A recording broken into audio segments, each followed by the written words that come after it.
আচ্ছা দিদি ভাইরা বা বোনরা, তোমরা আমার যারা ভিডিও দেখো আমার সত্যি খুব ভালো লাগে, কিন্তু দুই একজন আমাকে কমেন্ট করেছে।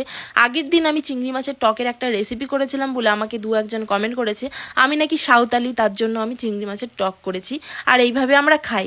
আচ্ছা তোমরাই বলো, চিংড়ি মাছের টক খেলে কি কেউ সাঁওতালি হয়ে যাবে? কোথাও লেখা আছে যে চিংড়ি মাছের টক করা যাবে না আর শুধুমাত্র এগুলো সাঁওতালিরাই খায়? আর যদিও বা আমরা চিংড়ি মাছের টক খেতে পছন্দ করি, তাহলে কি আমরা সাঁওতালি হয়ে গেলাম? আর এইভাবে কেউ যদি জাত নিয়ে কথা বলে তাহলে কিন্তু একদমই এটা ঠিক না। চিংড়ি মাছের টক আমাদের ভালো লাগে, সবাই যার যেরকমভাবে অনেকে খেতে পারে। অনেকেই আছে যে হচ্ছে কি বলে শামাক খায়, তারপরে অনেক কিছু খায়। দেখো, যার যেরকম, যাদের জাতীয় যেরকম সে সেরকম ধরনের খাবার খেতে পারে। তা বলে এই না যে চিংড়ি মাছের টক করেছি বলে বা আমরা চিংড়ি মাছের টক খাই বলে সেখানে জাত নিয়ে কেউ কথা বলবে।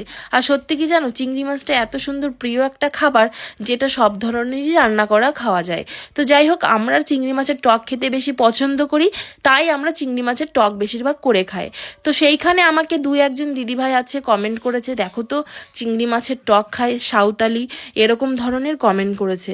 আচ্ছা আমি একটা জিনিস কিচ্ছুতেই বুঝি না, খাওয়া দাওয়া নিয়ে বিচার করাটা কি ঠিক? যার যেরকমভাবে ভালো লাগে সে সেরকমভাবেই খায়।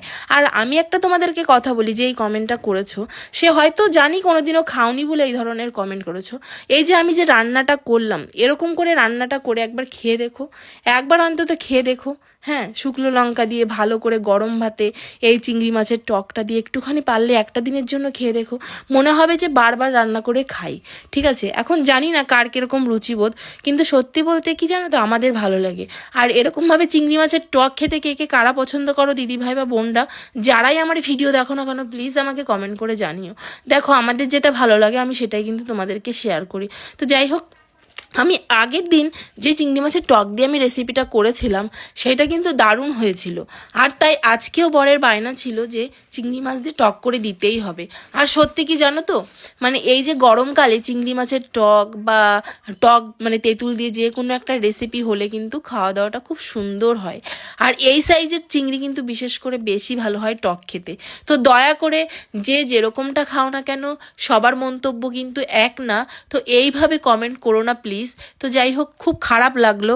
আর এই রেসিপিটা কেমন হলো অবশ্যই কিন্তু জানিও। তোমরাও চাইলে কিন্তু এরকম ভাবে রান্না করে খেতে পারো। অন্তত আমার কথা রেখে একটা দিন তোমরা রান্না করো, খেয়ে দেখবে কেমন হয়, কিন্তু দারুণ টেস্টি, সত্যি আমাদের খুব ভালো লাগে।